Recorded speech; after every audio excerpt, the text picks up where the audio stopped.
Olá pessoal, este é o Perguntas e Respostas parte 3. Se você é novo aqui no canal, seja muito bem-vindo. Meu nome é Sheila Campagna, eu sou artista da dança. Eu atuo como professora dentro e fora do ambiente escolar e auxilio outros professores a fazer também um trabalho de dança que seja significativo, que faça sentido dentro da escola. Hoje a gente vai conversar sobre duas questões que aparecem bastante aqui pra gente. E a primeira delas é: quais estímulos você dá para os alunos criarem? E a segunda, que também é bem importante, eu sei que acontece bastante por aí: o que fazer quando o aluno não quer participar da minha aula?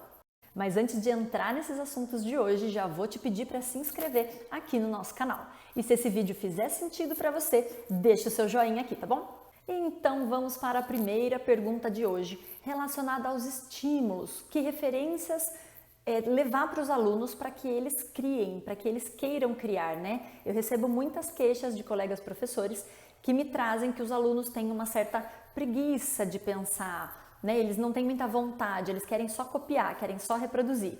E a gente sabe o quanto é importante que esses alunos criem, improvisem, explorem diferentes movimentações, principalmente quando a gente está falando aqui da dança dessa forma que a gente acredita dentro da escola. A gente está conversando sobre dança criativa, sobre várias possibilidades aqui que vão além da reprodução.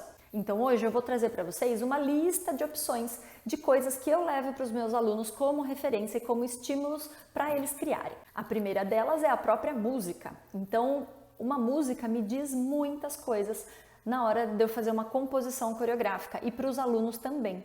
Então você pode trazer uma música ou pedir para que eles sugiram e estudar junto com eles a letra dessa música, o que essa música diz. A partir da letra dá para a gente criar. Você pode montar um exercício em que eles tenham que explorar movimentações de acordo com a letra da música ou com uma frase que essa música traz, uma palavra que tem nessa música que pode virar um exercício de exploração, sensações que essa música traz. Segunda opção, o próprio corpo pode iniciar uma composição. Então, com sequências, células coreográficas que os alunos já criaram anteriormente, num outro exercício, por exemplo, você pode trazer essa sequência e criar a partir dela mesma, com novos estímulos. Então, ou uma sequência de movimento que eu levo para os meus alunos. Eu costumo fazer bastante isso. Eu monto uma pequena sequência no início da música, por exemplo, e peço para os alunos criarem o refrão a partir disso que eles já fizeram. Ou o contrário, eu monto uma sequência para o refrão, peço para eles fazerem a introdução da música. Ah, vocês querem entrar no palco nesse momento? Ou todo mundo já vai estar no palco? E aí todo mundo vai levantando? O que vocês querem fazer nesse início da música? E aí a gente pode criar a partir de sequências coreográficas já criadas por eles ou trazidas por mim e eles têm que continuar. Terceira opção são os próprios elementos da dança ou elementos coreográficos. Níveis no espaço, por exemplo.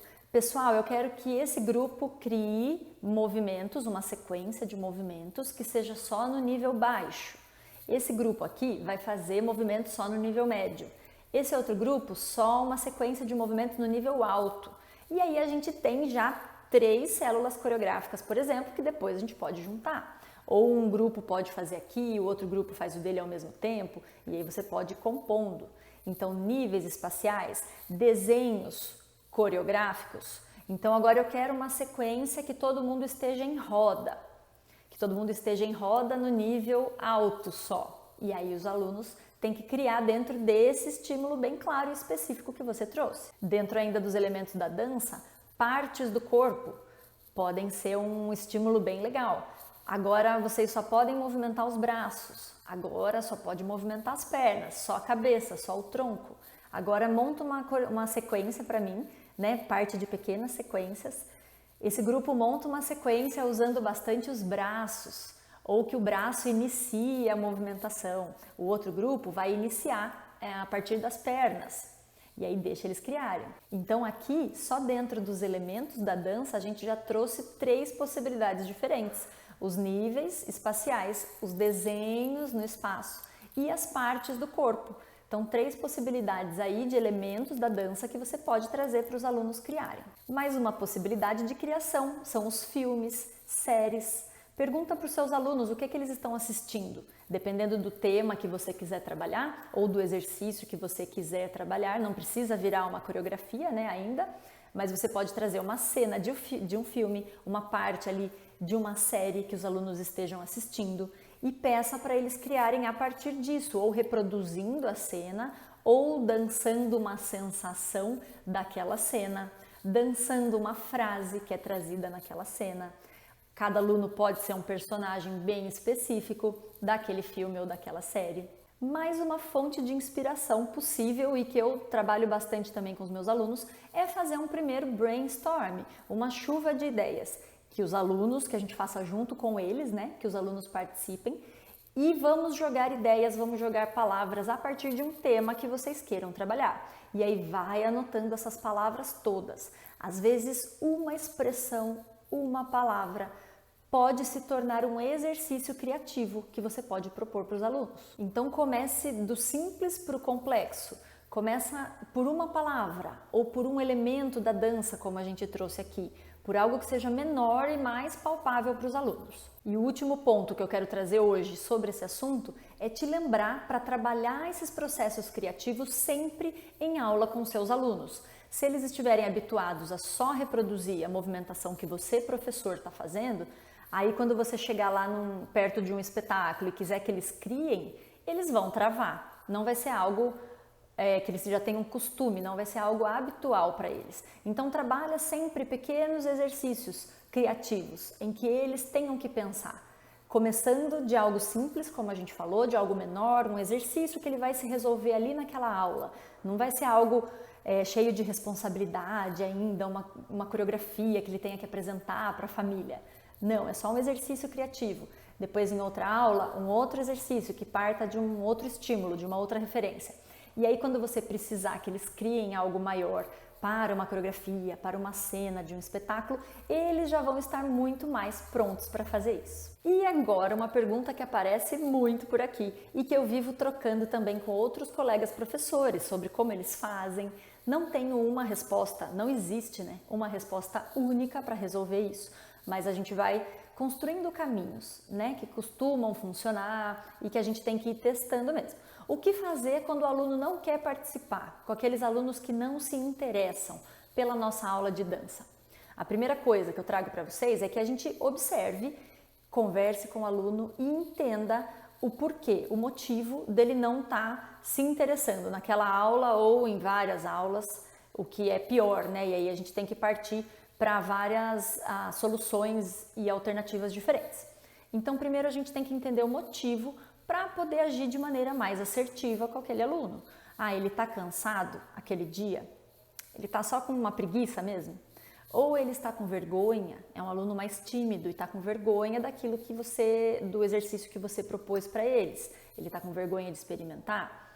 Então, pode ser uma preguiça, pode ser uma canseira, pode ser timidez. Aquele aluno, aconteceu alguma coisa com aquele aluno na escola aquele dia, às vezes um conflito entre os colegas, e ele não está afim de fazer. Ele está mais triste, ele quer ficar mais no cantinho dele, pode acontecer também. Então, primeiro eu converso bastante com esse aluno, mesmo que os outros 30 estejam pela sala fazendo a maior bagunça. Se eu tiver alguém para me auxiliar nessa aula, que às vezes eu tenho, às vezes eu não tenho, eu peço para esse auxiliar ali me dar uma força, né, passando alguma proposta para os demais. Se não, eu vou até aquele aluno e converso mesmo para entender o que é que está acontecendo. Às vezes eu chamo um colega que eu sei que é bem próximo desse aluno para me ajudar, para tentar incentivar, para chamar para fazer junto. Dependendo do momento e daquele dia, daquele aluno, realmente não vai adiantar a conversa. E aí eu deixo aquele aluno sentadinho até que ele perceba que ele está perdendo uma dinâmica super legal, que ele está perdendo algo divertido, que ele está perdendo alguma coisa, que ele está sendo prejudicado de certa forma, no sentido de não experimentar, de não participar com os amigos, está perdendo aquele momento que está sendo super legal. Uma coisa que a Renata Costa, que é uma super profissional da dança e educação aqui no Brasil, ela trouxe no último workshop, numa conversa que a gente estava tendo, ela me lembrou da importância de deixar esse aluno sentado, mas sentado pertinho do professor, para esse aluno ficar próximo e no sentido de não desconectar mesmo. Então a gente está ali propondo uma coisa para a turma e não deixar esse aluno desconectado ou excluído, mas deixa ele sentadinho perto. E aí ele está ali com você até que pode ser que ele sinta aí a vontade de querer voltar, de participar. Em geral, deixar sentado a aula inteira ou em várias aulas não é uma opção para mim, como algo recorrente, ou é uma opção que eu deixo para o aluno. Ah, não quer fazer? Senta. Ah, hoje quer fazer? Faz. E eu sempre trago essa ideia, essa orientação aqui para os colegas professores, da gente valorizar a nossa área e mostrar para o aluno o quanto é importante isso que a gente está propondo. Se na aula de matemática ele não pode escolher, esse exercício eu quero fazer, aquele eu não gosto, não quero, não vou fazer. Ele simplesmente não pode fazer isso porque é uma disciplina importante, ele vai ter prejuízos se ele não fizer. Na nossa aula também. Então, dependendo ali da faixa etária, eu converso sobre isso com o aluno. Dependendo do contexto ali da minha aula, eu uso inclusive a nota, que é ainda, infelizmente, uma moeda de troca pra gente. E dependendo da situação, dos alunos, se são alunos mais velhos, eu uso a questão da nota, falo, olha, hoje você não vai ter esse ponto se você não participar. A nossa aula é um aprendizado pelo corpo, pela experiência, né? E aqui eu digo isso, mas a gente não precisa trazer todos os conceitos para o aluno, mas sim ter a consciência do quanto o que a gente faz é importante. Então, ficar sentado não deveria ser uma opção. Não fazer por não fazer não deveria ser uma opção. Esses dias eu ouvi de 2 aluninhas do Fundamental 1. Professora, mas elas sentaram, não queriam fazer. E eu percebi que elas estavam cansadas, porque elas queriam ficar no pátio brincando esse dia e não subir para a minha aula. E eu percebi que se uma não fizesse, a outra também não ia fazer. E aí elas me falaram, professora, mas o professor de educação física deixa a gente ficar sentada quando a gente não quer fazer. Então, quer dizer, nós mesmos, professores, acabamos não valorizando aquilo que a gente faz. Lógico que é difícil, é muito difícil. Trabalhar com 30, 35 alunos, já ouvi casos aí de 40 alunos numa turma, em que se um senta, você vai deixar todo o resto, né? Eu sei que é muito complicado. Mas a gente acaba entrando nesse lugar que é um pouquinho acomodado de deixar o aluno sentar, de deixar o aluno escolher se ele vai fazer a sua aula ou não. E a gente acaba desvalorizando aquilo que a gente faz. Então eu falei para as 2 aluninhas, olha só, se aconteceu na aula da educação física, depois vocês conversam com esse professor. Aqui na minha aula ninguém fica sentado. É aula de dança, então a gente vem aqui para fazer o quê? Como é que a gente vai aprender a dançar? Como é que a gente vai aprender se a gente não fizer? E ali fiquei falando com essas alunas, até que elas sentiram ali que o restante estava criando uma coisa naquele dia, que eu tinha proposto. Aí elas começaram a se animar, e professora, a gente pode fazer dessa forma? A gente pode fazer juntas? Porque eram grupos maiores também, mas elas podiam fazer em duplas. Falei, pode, façam juntas. E aí elas criaram, apresentaram e acabaram participando. Esse dia foi bem bacana. Então o que fica de principal, a ideia principal para mim é que a gente tenha em mente sempre o valor disso que a gente faz, para que a gente possa transmitir esse valor para os alunos, para a comunidade escolar, para as famílias, para eles entenderem que a gente não está só fazendo ali uma aula para passar o tempo, não é só lazer, não é só gastar energia. Então a gente ter essa consciência e também conversar com cada aluno para entender os motivos do porquê que aquele dia ele não quer fazer. Se for recorrente, esse aluno nunca quer fazer, aí a gente vai recorrer à coordenação da escola, a conversar com a família e entender o que é que está acontecendo dentro desse contexto maior. Às vezes está acontecendo alguma coisa na casa dessa criança e a gente pode, junto ali, né, num diálogo com a família, a gente pode ajudar de alguma forma. Então varia muito de cada caso, de cada dia, de cada turma que você tenha por aí também. Então essas foram as dicas de hoje, as minhas sugestões. Espero que vocês tenham gostado. Se você curtiu, já deixa o seu joinha aqui, que ele é muito importante pra gente, tá bom? Obrigada por assistir até aqui, um abraço e até o próximo vídeo.